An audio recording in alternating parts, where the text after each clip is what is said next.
2023 here. In today's knife therapy, I have for you the new Sencut Sachse. This knife comes in at $46.50, and you have 4 different variations. 2 of them you see here in the brown micarta and the satin blade, or the satin blade with the green, the natural G10. I'll pop the other 2 up on the screen now. You have black wash with green micarta and satin with black micarta.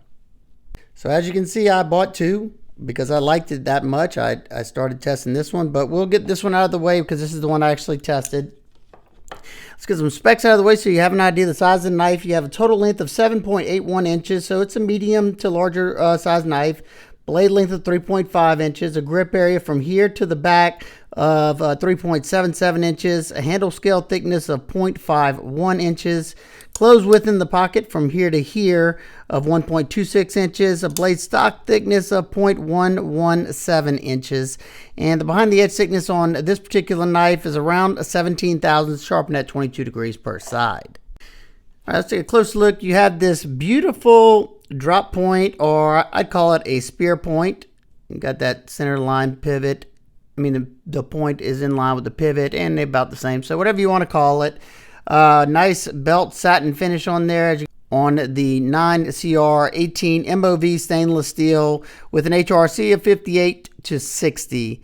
And my experience with it is that for the price, it's a really good performer. This one has a flat ground blade to it, sharpening choil that does clear that plunge, and you should have, I'd say, a few sharpenings before it starts to widen up in the back, unless you really lay that bevel down. You do have a row of jimping up here. It is kind of sharp because it has some hard edges there. So if you like sharp jimping, it definitely does its job in gripping that thumb. You're not going anywhere. Your point is pretty needle-like right there, so it's going to be great for piercing or doing those detailed drag cuts. This should be a very versatile blade shape, so let's do some cutting with it to find out.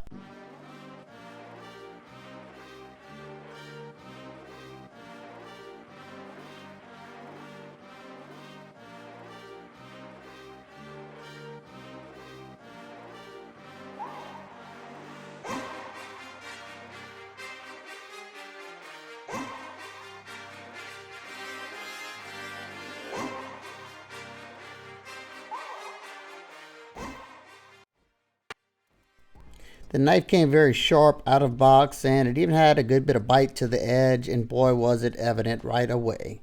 When I began slicing into the cardboard, it was a very fast cut. That's something that I noticed. Whenever the edge comes really good out of box, it passes quickly through the cardboard, and whenever it's mediocre, it slows down a good bit because you're using more of that edge. Then we go to this pine 2x4 to check. There it goes, and it was very, very comfortable, especially in that hammer grip. I noticed whenever I tried the saber grip, that jimping hurt my thumb a little bit, but it was definitely performing very, very well. Wanted to bite deep, bite hard, and I was locked in the entire time. When we got to the rest of this cutting, this is where I think this blade's really going to shine on a flat cutting surface, because it has just the right amount of belly, and that forward portion toward the tip was super, super sharp, passing through all the material very quickly, very easily. And for some reason, unfortunately, whenever I got done with this, I recorded the 1/2-inch twisted sisal rope cutting, and the picture was all black for some reason. All I have is audio that is already crap because there's a fan in the background. That's why I do the voiceover.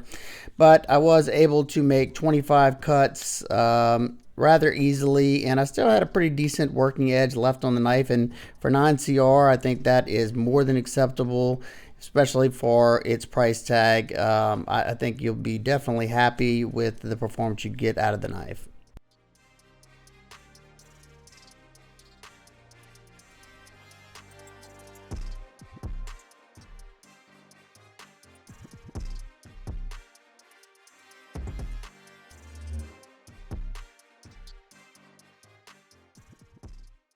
Well, I hope y'all enjoyed that cutting footage. I enjoyed doing it. Let's take a look at the action of the knife. This is a button lock, so once you depress that button, it shouldn't have any pressure on that blade. It is riding on bearings, and just as I thought, complete drop shut. Sencut has been doing a really good job, especially with the 2 button locks that I've gotten so far. If y'all didn't see my review of the Watuga, hopefully this one comes out soon because I love this knife. But you have a flipper deployment on this one with good grippy jimping right there. So light switch, it comes out, and push button, it comes out a little bit harder. You also have thumb studs to deploy the knife. So they definitely have the D10, if you want to call that, dialed in perfection for both. You can easily reverse flick it, and if I want to slow roll it, I can easily do that as well. So it's kind of hard to get all those just right with not having an overly strong detent for the flipper tab, but they did a great job on it with the Sachse. The thumb studs are fairly comfortable. As you can see, there's no sharp edges there, and it's easily accessible left-handed as well. And being that it's a button lock, you can disengage that lock pretty easily as well left-handed. I can slow roll it if I want, and also you can carry it both left or right-handed. We will talk about that in a second. Now let's look at the frame. Your hardware, you have T8 on the pivot and the body screws, and they're using some really nice hardware, very crisp. Hopefully that's coming through right there. You have a flow-through construction, so if you want to blow it out or clean it out with a Q-tip, it's going to be fairly easily to get any gunk that might build up in there. You have 2 standoffs and a hidden lanyard post back there. Love that they didn't put a hole in here to kind of disrupt the lines. It looks a lot cleaner. Your G10 is Peel Ply G10. I'd call it medium traction. Perfect. I don't think it needs to be any stronger than that. It definitely grips a hold to my hands. And I found that the micarta is much grippier. It's that nice soft micarta. They did a good job with this, especially the natural micarta. Like I said earlier, it is tipped for left-handed tip up and right-handed tip up carry. So let's check it out in the pocket. I carried this knife for the last probably 6 or 7 days. We've been moving my son into a condo, and this is the knife I carry with me, using it a whole bunch to break down boxes and open plastic packages and stuff. So this is how far it goes all the way down. You just have a little bit sticking up. It does hug this side of the pocket. You do have a flipper tab there that, you may come in contact, might not be comfortable, but that's not something that bothers me any. Definitely have enough ramp, and I did not feel the clip in any of the cutting that I did. Now let's take a look at the lock. Like I said, it is a button lock. It locks up nice and tight. I can force a little side to side, but no up and down whatsoever. And the G10 one does have a little bit of lock stick, but nothing that bothers me much. However, the micarta one does not have any whatsoever. So, that's just the luck you get with button locks. Sometimes you get button sticks, sometimes you don't. I don't know how, they can do without it, because, some of the best button lock companies like ProTech get button stick on their Malibus all the time. You have stainless steel liners on this one that you could probably see. You can see through the G10 right there. Heavily skeletonized. Look at all that skeletonization, top and bottom. That's probably some of the most I've seen in a while. And they do a good job keeping down the weight, and the balance point is right where you'd want it. Let's check it out on the scale.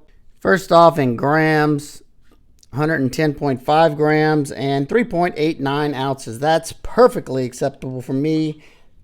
I barely felt this in the pocket at all. All right, now for my nitpicks and complaints. I really only have one, especially at this price point, and that is that jimping. The jimping is sharp. Now, that said, whenever I want to, I can overshoot it and not have to worry about it. Or I do a lot of cutting, especially when I'm holding something in my hand. I'll do a lot of cutting with the hammer grip because I can just get a lot of power into it. I just usually go to the saber grip if I need a little bit more control over that blade or that tip area. So other than that, I love it. You know, I would always love to see them inset the clip into the scales, but I've never really had any issue with that. So overall value of the knife at 46 or almost 47 bucks. This is one that, of course, I highly recommend. If you're looking for a good knife, you know, fidgety too, multiple deploying methods, comfortable in hand, good slicer, and a way to get into a button lock at an affordable price, yeah, definitely recommend this knife. It's definitely competing with my favorite Sencut right now, the Sencut Watuga. So there you go. If you have any questions, comments, concerns, please leave them down below. I hope everybody's having an absolute amazing day. I will see y'all on the next one. Peace.